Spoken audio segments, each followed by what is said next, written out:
Roman kitchen blog YouTube চ্যানেলের পক্ষ থেকে সবাইকে জানাই আন্তরিক ভালোবাসা ও সালাম। আসসালামু আলাইকুম দর্শক, সবাই কেমন আছেন? আশা করছি সবাই ভালো আছেন, সুস্থ আছেন। আলহামদুলিল্লাহ, আমরা সবাই ভালো আছি, সবার দোয়া ও ভালোবাসায়। প্রতিদিনের মতো করে আরও একটি ব্লগ ভিডিও নিয়ে আপনাদের মাঝে চলে এসেছি। আশা করছি আমার আজকের ব্লগ ভিডিওটি আপনাদের কাছে একটু হলেও ভালো লাগবে। ভিডিওটি যদি আপনাদের ভালো লাগে তাহলে প্লিজ ভিডিওটিতে একটি লাইক দিয়ে ভিডিওটি কন্টিনিউ করবেন। আগের দিন ভিডিওতে বলেছিলাম আমার ছেলের অনেকগুলো বই দিয়েছে, তো বইগুলো মোলাট করতে হবে। আর এই যে অনেকগুলো বই মোলাট করা হয়ে গিয়েছে, আর কয়েকটা বাকি আছে, সেগুলোও করে নেব। আর আমার ছেলের যেগুলো দিয়েছে আর কি, কিছু কিছু জিনিস শেখার বিষয় আছে, সেগুলো যদি আমি দেয়ালে মেরে রাখি তাহলে কিন্তু ও শিখতে পারবে। তার জন্য ও যেখানে পড়ে, যেই টেবিলের সামনে, ওখানে আমি একটা মেরে দিয়েছি। এখানে দেখতে পাচ্ছেন অনেকগুলো বই গুছিয়ে নিয়েছি, আর কিছু পুরাতন বই ছিল সেগুলো গুছিয়ে অন্য জায়গাতে দিয়ে দিব। এখন এই জায়গাতে রেখে দিচ্ছি। সকালবেলা ঘুম থেকে উঠে হালকা পাতলা কিছু খেয়ে এখন এগুলো গুছিয়ে নিচ্ছি, আর রুমটাও গুছিয়ে নেব অফ ক্যামেরাতে। এখন আমি প্রায় সময় ইন্ডাকশান ওভেনে রান্না করি, আর গ্যাস ওভেনে তেমন একটা রান্না করা হয় না। তো আগের দিন রান্না করেছিলাম আর গ্যাসটা নোংরা হয়ে গিয়েছিল, তার জন্য এখন মুছে পরিষ্কার করে নিচ্ছি। আজকে আমি গ্যাসে বিরিয়ানি রান্না করব তার জন্য। আর এই যে এখানে দেখতেই পাচ্ছেন খুব ভালোভাবে আমি গ্যাস ওভেনটা পরিষ্কার করে নিয়েছি। ওভেনটা পরিষ্কার করে একটু ভিডিও ক্যাপচার করে নিয়েছিলাম আপনাদের সঙ্গে শেয়ার করব বলে। ইদানিং আমি রেগুলার ভিডিও আপলোড করতে পারছি না, আমার ব্যস্ততা বেড়ে গিয়েছে। আমার ছেলের স্কুলে পাঠাতে হয়, তাকে লাঞ্চ টিফিন রেডি করে দিয়ে আসতে হয়, নিয়ে আসতে হয়। তাছাড়া আমার ছোট বাবু বড় হয়ে গিয়েছে, তার জন্য অনেক ব্যস্ততার মধ্যে জীবনটা কাটছে, আর ভিডিও করতেও পারছি না, সময়ও পাচ্ছি না। তবু আমি চেষ্টা করছি একদিন পর একদিন ভিডিও আপলোড করার। সকালবেলা আগে থেকে 3 প্লাস্টিক মাংস বের করেছিলাম, ওগুলো ভিজিয়ে রেখেছিলাম। এখন আমি খুব ভালোভাবে ধুয়ে নিয়েছি, সাথে আমি আলুর খোসা ছাড়িয়ে নিয়েছি, পেঁয়াজের খোসা ছাড়িয়ে নিয়েছি। গরুর মাংসের মধ্যে এখন আমি দিয়ে দিচ্ছি হলুদ গুঁড়ো, লঙ্কা গুঁড়ো, লবণ। বিরিয়ানির মশলা ঈদের আগের দিন করেছিলাম, তো ওই মশলাটা আমি দিয়ে দিচ্ছি। আজকে যেহেতু বিরিয়ানি রান্না করব তার জন্য। আর মাংস কষার মধ্যে যদি একটু দেয়া হয় তাহলে কিন্তু খেতে ভালো লাগে। এখানে দেখতেই পাচ্ছেন আদা রসুন পেস্ট করে নিয়েছিলাম, ওই আদা রসুন পেস্ট আমি দিয়ে দিচ্ছি। একটু বেশি পরিমাণে দিয়েছি, যেহেতু মাংসটা একটু বেশি পরিমাণে নিয়েছি। আর এই যে দেখতেই পাচ্ছেন এখানে কিন্তু আমি অনেকগুলো পেঁয়াজ কুচি দিয়ে দিয়েছি। আর এখন আমি হাত দিয়ে খুব ভালোভাবে মাখিয়ে নিচ্ছি। আমি যখন ভয়েস দিচ্ছিলাম তখন আমার ছোট ছেলে কোলে উঠেছে, আর যেহেতু বড় হয়ে গিয়েছে আর কোলে নিয়ে ভয়েস দেওয়া অনেক কষ্টকর হয়ে যাচ্ছে। তাছাড়া কষ্টকর হলেও এটা আমার কাজ মনে করি আমি, তার জন্য এই কাজটা কন্টিনিউ করার চেষ্টা করি সব সময়। আপনারা সবাই আমার জন্য দোয়া করবেন, আমি যেন কন্টিনিউ থাকতে পারি। আগের দিনের কিছু ভাত ছিল খুব অল্প পরিমাণে, এদিকে ডিম ভাজা করছি আমার ছেলের খাওয়ানোর জন্য। তো ডিম ভাজা করে খাইয়ে তাকে পড়ানো হচ্ছে, আমার বড় ছেলেকে। আর আমার ছোট ছেলে এদিকে খেলা করছে। এই মুহূর্তটা ভাবলাম আপনাদের সঙ্গে একটু শেয়ার করে ফেলি। আমার বড় ছেলে পড়ছে, একটু নোটবুকটা দেখা গিয়েছে, আমি ভাবছিলাম আর বলছিলাম যে দেখাওনি, তবুও ক্যামেরার সামনে আসার চেষ্টা করে সব সময়। এখানে দেখতেই পাচ্ছেন আমি আমার প্রয়োজন মতো চাল বের করে নিচ্ছি, বিরিয়ানির চাল। আমার যতটা প্রয়োজন ততটাই নিচ্ছি, 2 বেলা একসঙ্গে রান্না করে নেব।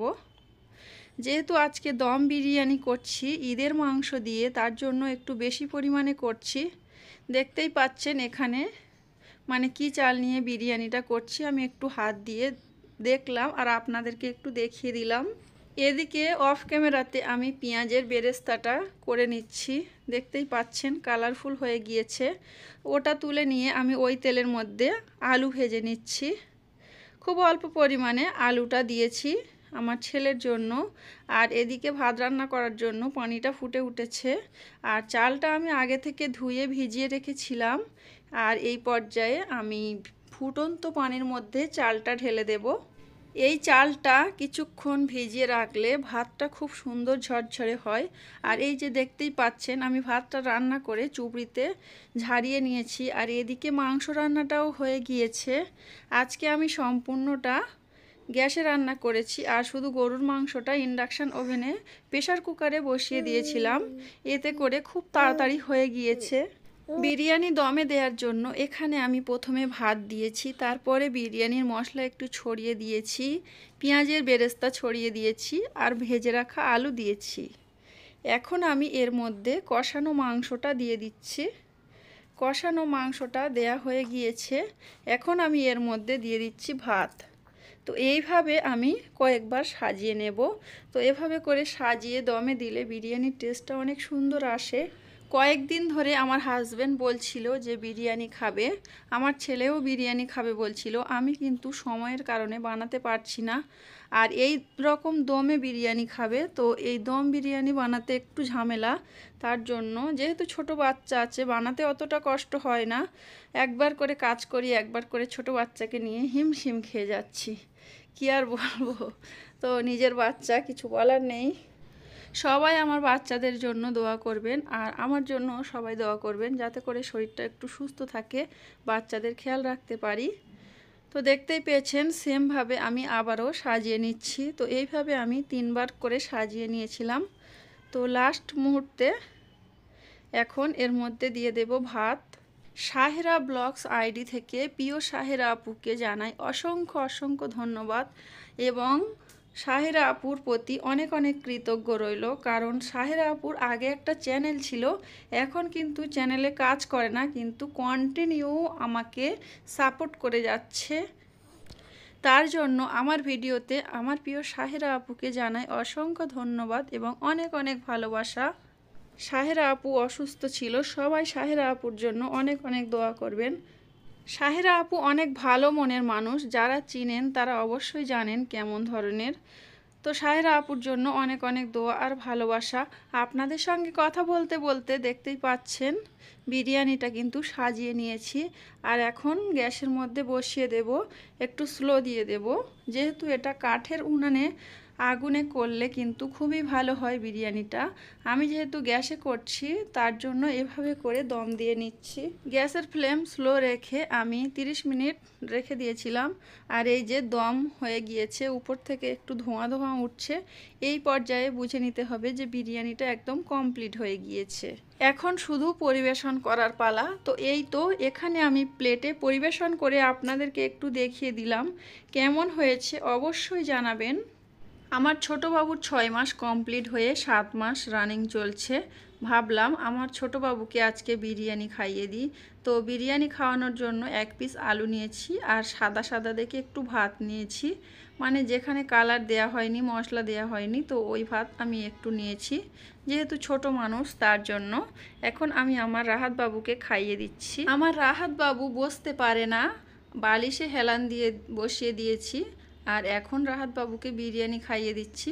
সে তো নিচে নেমে যাচ্ছে ঘষে ঘষে। বড়রা বিরিয়ানি খাওয়া সব সময় তো শেয়ার করি, ভাবলাম আজকে আমার ছোট বাবু বিরিয়ানি খাচ্ছে, সেটা একটু আপনাদের সঙ্গে শেয়ার করি। এতক্ষণ পর্যন্ত যারা আমার ভিডিওটা ধৈর্য ধরে দেখছেন, ধৈর্য ধরে আছেন, আমার কথাগুলো শুনছেন, যদি আপনাদের ভালো লাগে তাহলে প্লিজ ভিডিওটিতে একটি লাইক দিয়ে ভিডিওটি কন্টিনিউ করবেন। আজকে যারা আমার চ্যানেলে প্রথম ভিজিট করেছেন তারা চাইলে চ্যানেলটিতে সাবস্ক্রাইব করে চ্যানেলের সঙ্গেই থেকে যেতে পারেন। পাশে থাকা বেল বাটনের অল অপশানে একটু ক্লিক করে রাখবেন, এতে করে নতুন ভিডিও ছাড়া মাত্র আপনার ফোনে সবার প্রথমেই নোটিফিকেশন চলে যাবে। আপনি চাইলে সেটা যে কোনো সময়ে দেখে নিতে পারবেন। অলরেডি যারা এই কাজটি করে ফেলেছেন তাদেরকে জানাই অসংখ্য অসংখ্য ধন্যবাদ। আপনাদের সঙ্গে কথা বলতে বলতে এখন আমি ভিডিওর শেষ প্রান্তে চলে এসেছি। বরাবরের মতো সবার সুস্বাস্থ্য কামনা করে আজকের ভিডিওটা এখানে শেষ করছি। সবাই ভালো থাকবেন, সুস্থ থাকবেন। আল্লাহ হাফেজ। আসসালামু আলাইকুম।